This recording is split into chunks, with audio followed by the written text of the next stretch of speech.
Hello बच्चों, welcome you again. तो आज की क्लास स्टार्ट करते हैं हम लोग। आज की क्लास में हम लोग समझ रहे हैं, सबसे पहले बात करते हैं मीडियम की। मीडियम हमारा दो टाइप का होता है, एक होता है कंडक्टिंग, दूसरा होता है नॉन कंडक्टिंग। कंडक्टिंग मीडियम कौन सा मीडियम होता है? जिसमें फ्री इलेक्ट्रॉन्स होते हैं। फ्री इलेक्ट्रॉन्स हैं जिसके पास, उसको कंडक्टर बोलते हैं, और जिसके पास फ्री इलेक्ट्रॉन नहीं है उसको नॉन कंडक्टर बोलते हैं। तो फ्री इलेक्ट्रॉन्स नहीं है तो नॉन कंडक्टिंग। कंडक्टिंग में क्या आ जाता है हमारे पास? मेटल्स। और नॉन कंडक्टिंग में क्या है? वाटर, एयर, प्लास्टिक, ईटीसी, वो सब नॉन कंडक्टिंग होता है। नॉन कंडक्टिंग में ही इसको एक और नाम से आप जान लो, क्या कहते हैं इसको? क्या कहते हैं? डाइलेक्ट्रिक। डाया इलेक्ट्रिक मीडियम भी कहते हैं। दो में से कोई नाम आ जाए तो आप पहचान लेना।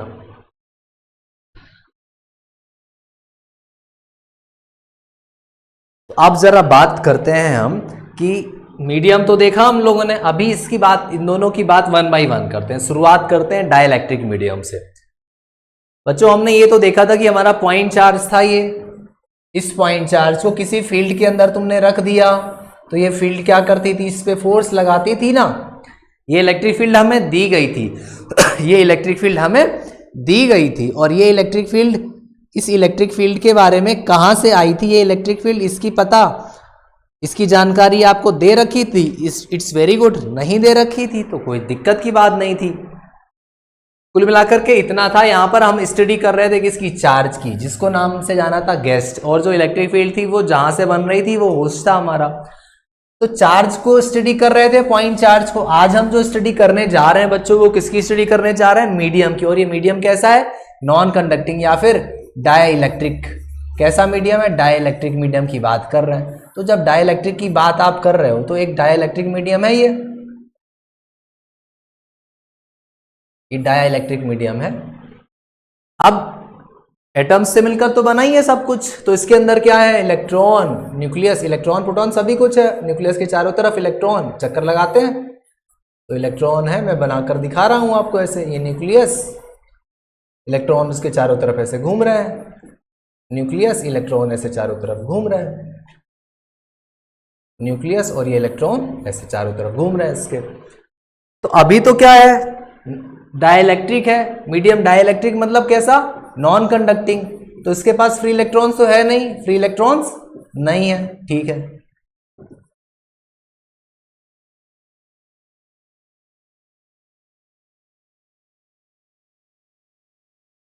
इसके पास फ्री इलेक्ट्रॉन है नहीं।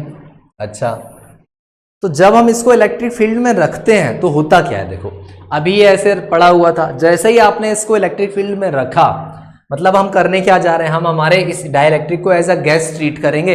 इसको इलेक्ट्रिक फील्ड में रखेंगे। सर, वो इलेक्ट्रिक फील्ड कहाँ से आई? तो कहीं से भी आ सकती है बच्चों, कोई भी सोर्स हो सकता है। बाहर से आपने इलेक्ट्रिक फील्ड की सप्लाई कर दी, वो सोर्स कुछ भी हो सकता है। कुल मिलाकर के वो इलेक्ट्रिक फील्ड हमें दे रखी होगी। तो अगर इलेक्ट्रिक फील्ड है तो क्या होगा? इलेक्ट्रिक फील्ड है तो अब होगा क्या? अब होगा ये, नेक्स्ट स्लाइड में देखते हैं इसको।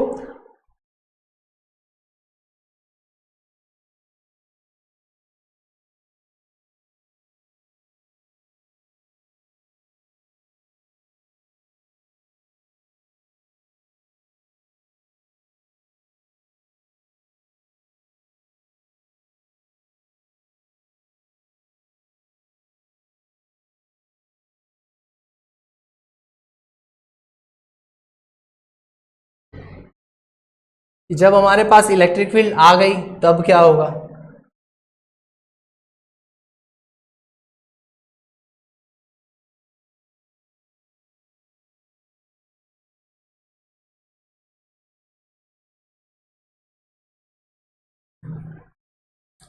अब जो मीडियम था ये,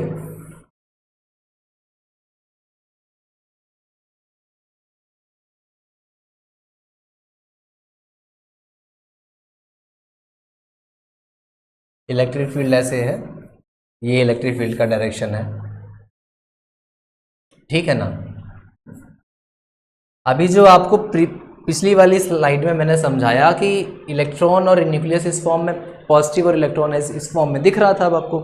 जैसे ही external source of electric field के अंदर ये अगर आएगा तो अब होगा, ये फ्री इलेक्ट्रॉन्स तो है नहीं, तो शिफ्ट तो नहीं हो रहा है, लेकिन थोड़ा सा स्ट्रेस तो आ जाएगा। ये न्यूक्लियस और यहाँ इलेक्ट्रॉन आ जाएगा, ये न्यूक्लियस था, इलेक्ट्रॉन्स थोड़ा सा शिफ्ट हो गए।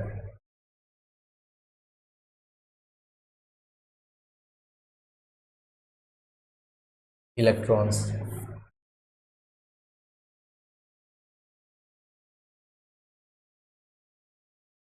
आप देख पा रहे हो क्या कि थोड़ा सा शिफ्टिंग हो गई कि पॉजिटिव चार्ज एक साइड में और नेगेटिव चार्ज इलेक्ट्रॉन्स एक साइड में। तो ये किस तरीके से दिखता है, नेक्स्ट फॉर्म में हमें कुछ ऐसा दिखता है कि इसका एक हिस्सा तो कैसा हो गया, एक साइड में इलेक्ट्रॉन्स, एक हिस्सा बन गया नेगेटिवली चार्ज और दूसरा हिस्सा बन गया इसका पॉजिटिवली चार्ज दूसरा हिस्सा बन गया इसका कैसा, पॉजिटिवली चार्ज। तो जैसे ही ऐसा होगा, आपको पता था कि बाहर तो इलेक्ट्रिक फील्ड थी, ठीक है, बाहर इलेक्ट्रिक फील्ड थी, ये एक्सटर्नल इलेक्ट्रिक फील्ड थी। कौन सी इलेक्ट्रिक फील्ड थी, एक्सटर्नल, रेड वाली। लेकिन अभी अंदर आप देख रहे हो पॉजिटिव और नेगेटिव चार्ज डेवलप हो चुका है। तो इस पॉजिटिव और नेगेटिव की वजह से एक तो फील्ड अंदर भी डेवलप हो चुकी है ना, और उसकी डायरेक्शन क्या दिख रही है, वो एक्सटर्नल इलेक्ट्रिक फील्ड के अपोजिट, एक्सटर्नल राइट साइड में दिख रही डायग्राम में, तो इंटरनल लेफ्ट साइड में आ रही है। तो यहां पर आप देख पा रहे हो कि पोलराइजेशन तो हो गया ना, पोलराइजेशन अकर हुआ, ठीक है ना, पोलराइजेशन हो गया और एक इलेक्ट्रिक फील्ड और इंट्रोड्यूस हो चुकी है एक्सटर्नल इलेक्ट्रिक फील्ड के अलावा। पहले जो इलेक्ट्रिक फील्ड थी उसके साथ अब एक और आ गई। तो सर अब बताइए कि पहले इलेक्ट्रिक फील्ड ई थी, अभी एक इंटरनल इलेक्ट्रिक फील्ड और आ गई है, पहले एक्सटर्नल वा, इसका नाम एक्सटर्नल बोल दिया, अभी एक इंटरनल इलेक्ट्रिक फील्ड और आ गई। तो इस पर नेट इलेक्ट्रिक फील्ड की वैल्यू क्या होगी बताओ, नेट इलेक्ट्रिक फील्ड की वैल्यू तो कम हो जाएगी ना। क्यों कम होगी, बिकॉज एक्सटर्नल राइट साइड में है तो इंटरनल लेफ्ट साइड में, internal electric field is opposing to the external one. तो जो ई नेट की वैल्यू आएगी वो अब थोड़ी सी कम हो जाएगी, वो थोड़ी सी कम हो जाएगी। कितनी कम हो जाएगी सर, हमें तो पता ही नहीं कितनी कम हो जाएगी। तो फिर क्या करें, तो फिर थोड़ा सा आगे और देखते हैं, समझते हैं इसी बात को। अगर हमारे डाइलेक्ट्रिक मीडियम का डाइलेक्ट्रिक कांस्टेंट के है, क्या है, के है, तो जो ये ई नेट आने वाला है, E net, net electric field, ये हमारी एक्सटर्नल इलेक्ट्रिक फील्ड का 1/k टाइम्स हो जाएगा।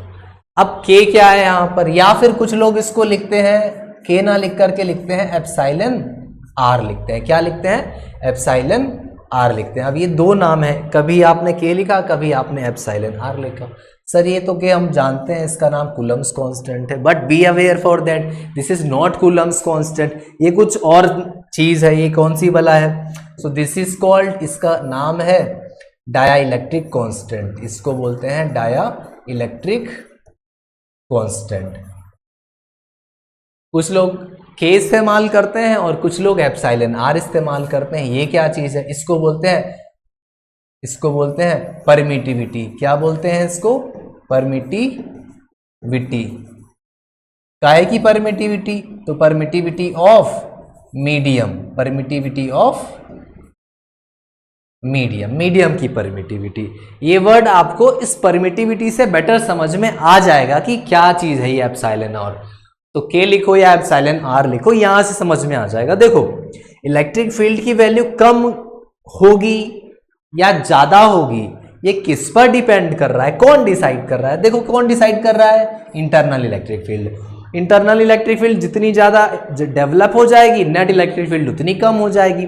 मतलब, और इंटरनल इलेक्ट्रिक फील्ड किस पर डिपेंड कर रहा है कि पोलराइजेशन कितना ज्यादा हुआ है। जितना ज्यादा पोलराइजेशन हो जाएगा उतनी ही ज्यादा नेट इलेक्ट्रिक फील्ड हो जाएगी और उतना ही कम ई नेट हो जाएगा, ठीक है ना।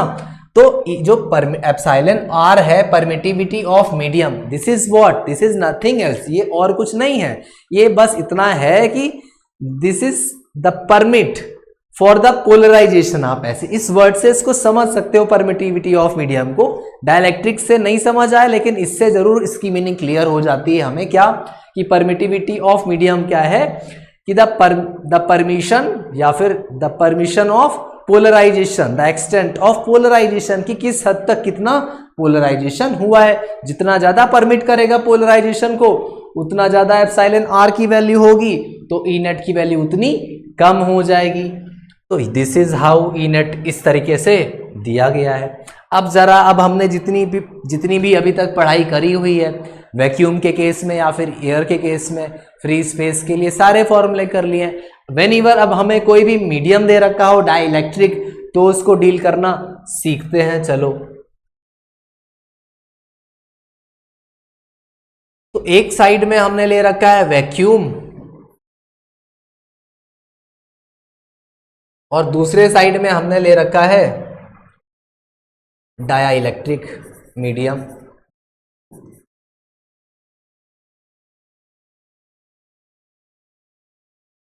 और सारी की सारी पढ़ाई जितनी करी है, और इसी के बेसिस पर एक थोड़ा सा आपसे छोटे छोटे क्वेश्चंस पूछता हूं, आप वहीं से रिस्पॉन्ड करना, नहीं आएगा तो मेरे साथ समझना और फिर उसको अपने आप से अटेम्प्ट करना। तो सबसे पहले जब वैक्यूम है तो इस पॉइंट चार्ज क्यू की वजह से पॉइंट पी पर इलेक्ट्रिक फील्ड क्या होगी, तो हमें तो फॉर्मूला पता है सर, क्या होता है, के क्यू अपॉन आर स्क्वायर। क्या होता है, Q Q by R square. बिल्कुल सही जवाब। पॉइंट चार्ज क्यू की वजह से, अब ये जो पॉइंट पी है ये कहाँ रखा हुआ है, कहाँ रखा हुआ है, इसको हमने पानी में नहीं रखा है, कहाँ रखा है, अरे पानी में रखो चाहे हवा में रखो, कहाँ रखना है, हवा में रखेंगे तो सर तो ये तो पहले ही पढ़ लिया है, हवा वाला तो यही है, हवा हो या वैक्यूम, तो पानी में रख दिया। हमारा जो मीडियम है वो कौन सा मीडियम है, हम अगर कोई भी डाइलेक्ट्रिक इस्तेमाल कर रहे हैं तो डाइलेक्ट्रिक कांस्टेंट की वैल्यू बता दी जाएगी या फिर परमिटिविटी ऑफ मीडियम बता दिया जाएगा। तो जब हम फर्स्ट केस में लिख रहे हैं तो आंसर क्या है, के क्यू अपॉन आर स्क्वायर। ठीक है, पॉइंट पी इस बार कहाँ है, इस बार पॉइंट पी हमारा किसी मीडियम के अंदर रखा हुआ है।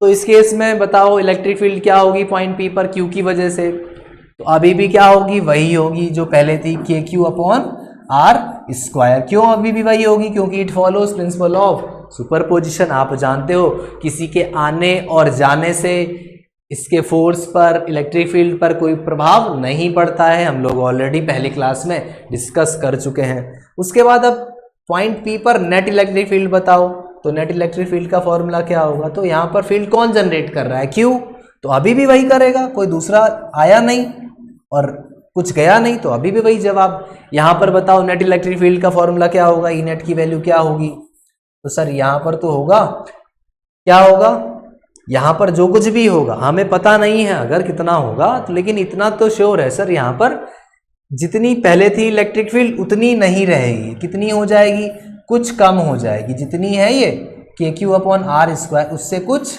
कम हो जाएगी। कितनी हो जाएगी, तो अगर इसका डाइलेक्ट्रिक कांस्टेंट दिया होगा सर तो हम लिख पाएंगे। So hopefully you have got it. इसी को एक नए तरीके से लिखने का कोशिश करते हैं। अभी अभी आपने बताया पी पॉइंट पर इलेक्ट्रिक फील्ड क्या थी, क्या थी, के की जगह पर हम अब गॉस कांस्टेंट का इस्तेमाल करते हैं, 1/4 pi epsilon naught Q upon R square. वैसे ही यहाँ पर अभी क्या आया था आंसर आपका, बिल्कुल सेम बताइए, 1/4 pi epsilon naught Q by R square, बिल्कुल सही। नेट इलेक्ट्रिक फील्ड यहाँ पर क्या आई थी, यहाँ पर वही रिपीट थी सर, 1/4 पाई एप्सिलॉन नॉट के क्यू, के की जगह 1/4 पाई एप्सिलॉन लिख दिया बस। यहाँ नेट इलेक्ट्रिक फील्ड सर कुछ कम थी, कितनी थी, अगर इसका डाइलेक्ट्रिक कांस्टेंट कितना है, के, कितना है के, तो क्या जवाब होगा, 1/4 पाई एप्सिलॉन नॉट के लिख देंगे Q upon R square. Sir कोई लोग अगर हमें के ना लिख करके क्या दें, एप्सिलॉन नॉट दें, तो कोई दिक्कत नहीं, आप एप्सिलॉन नॉट लिख लेंगे। 1/4 पाई एप्सिलॉन नॉट तो पहले से ही लिखा था, के की जगह आपने क्या लिखा, एप्सिलॉन लिखा, और क्यू बाई आर स्क्वायर लिख दिया। अब क्या है, अब कुछ एक नया टर्म बना दिया गया। क्या नया टर्म बनाया गया, ये जो एप्सिलॉन नॉट और एप्सिलॉन है इसको एक नया नाम दे दिया गया, एक नया नाम। क्या नया नाम दिया गया इसको, एक नया नामकरण किया गया एप्सिलॉन नॉट और एप्सिलॉन का, this is this is called, ये एप्सिलॉन आर है, epsilon R, this is called epsilon. ये एप्सिलॉन क्या चीज है? तो ये एप्सिलॉन कोई नई चीज नहीं है, this is permittivity of medium, permittivity of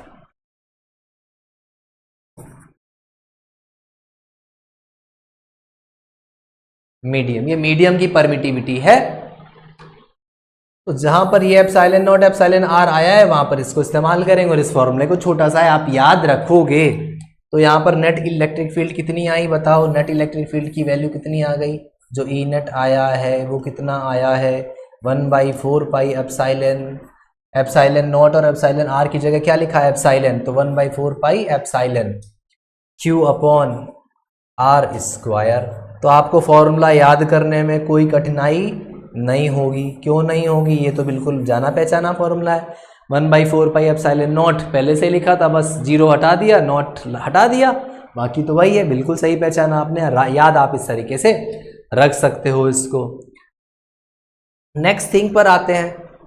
हमने जैसे बात की है इलेक्ट्रिक फील्ड की, तो इलेक्ट्रिक फील्ड की बात हो गई, तो फोर्स को कैसे छोड़ देना, फोर्स को भी देखना पड़ेगा। तो जरा देखते हैं, बताइए आप वहां से कि पॉइंट पी पर अगर हम एक चार्ज रख दें, यहाँ पर चार्ज रख दिया Q1, यहाँ पर चार्ज रख दिया Q1, और यहाँ पर चार्ज रख देता हूँ मैं Q2। ये Q1 बोल दिया, और इसको इस पॉइंट पर मैं चार्ज रख देता हूँ Q2। क्या चार्ज रखा? Q2 चार्ज यहाँ रख दिया। तो बताओ फोर्स Q2 पर जो होगा फोर्स वो कितना लगेगा Q1 की वजह से? तो Q2 पर फोर्स लिखना है, force on 2, force on 2 because of 1। क्या होगी उसकी वैल्यू बोलो? के Q1 के की जगह पर हम लिख रहे हैं सीधे सीधे क्या? 1/4 pi epsilon naught Q1 Q2 divided by R square.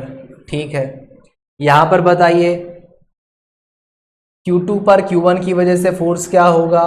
तो फोर्स ऑन 2 बिकॉज ऑफ 1 क्या होगा? बिल्कुल अभी अभी बताया आपने कि मीडियम आ जाए या चला जाए, कोई भी नया चार्ज आ जाए या चला जाए, उसका कोई भी लेना देना नहीं है।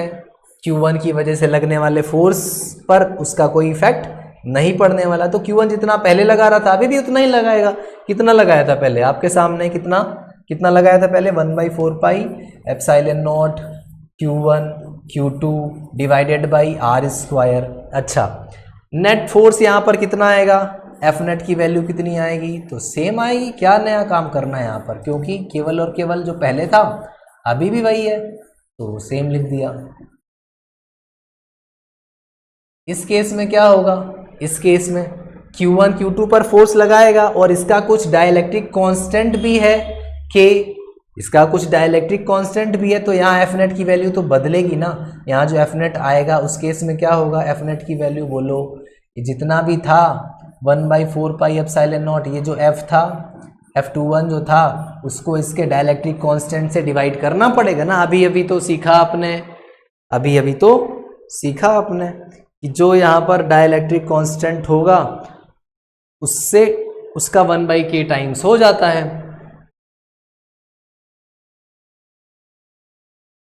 तो क्या लिखोगे यहाँ पर? 1/4 pi epsilon naught Q1 Q2 upon R square है, और ये इसका डाइलेक्ट्रिक कांस्टेंट अगर K है तो अपॉन में K लिख देना। एप्सिलॉन आर दे रखा है अगर परमिटिविटी, तो वो यूज कर लेना, दोनों में कोई फर्क नहीं है। और फिर से इसकी जगह क्या लिखोगे? इसकी जगह क्या लिखोगे आप? एफ नेट की वैल्यू बताओ। एफ नेट आएगा कितना? एफ नेट कितना आएगा? F net equals to 1/4 pi epsilon naught Q1 Q2 upon R square. बस सर एप्सिलॉन नॉट तो सही है, इसका जीरो हटा दिया जाए, तो इसका जीरो हटा देते हैं, तो हमें याद रखने में कोई दिक्कत नहीं होगी। 1/4 pi epsilon Q1 Q2 upon R square. तो ये नया फॉर्मूला नहीं, जाना पहचाना है। तो अभी आपको एक बात समझ में आई क्या बात समझ में आई? बात ये समझ में आई कि जब भी हमें डाइलेक्ट्रिक कांस्टेंट दिया गया हो, क्या दिया गया हो? डाइलेक्ट्रिक कांस्टेंट दिया गया हो, और उस पे कोई पॉइंट दे रखा है या फिर कोई चार्ज वहाँ पर पॉइंट पर दे रखा है, तो उस पे लगने वाला जो फोर्स होगा वो k टाइम्स 1/k टाइम्स हो जाएगा नेट फोर्स। ये कौन सा एफ है? ये वैक्यूम में लग रहा था। इलेक्ट्रिक फील्ड के केस में भी आपने देखा कि जो नेट इलेक्ट्रिक फील्ड हो जाएगी वो फ्री स्पेस या फिर वैक्यूम या फिर एयर की जितनी भी थी वैल्यू उसका 1/k टाइम्स हो जाएगी। तो बस यहाँ से भी k की डेफिनेशन बताई जाती है। k की डेफिनेशन बताई जाती कि रेशियो है ना किसका? E electric field in vacuum and net electric field in the medium. So this is how we have done this lecture. Hopefully you have got it. If still is there any doubt, you can ask your problem and surely it will be discussed.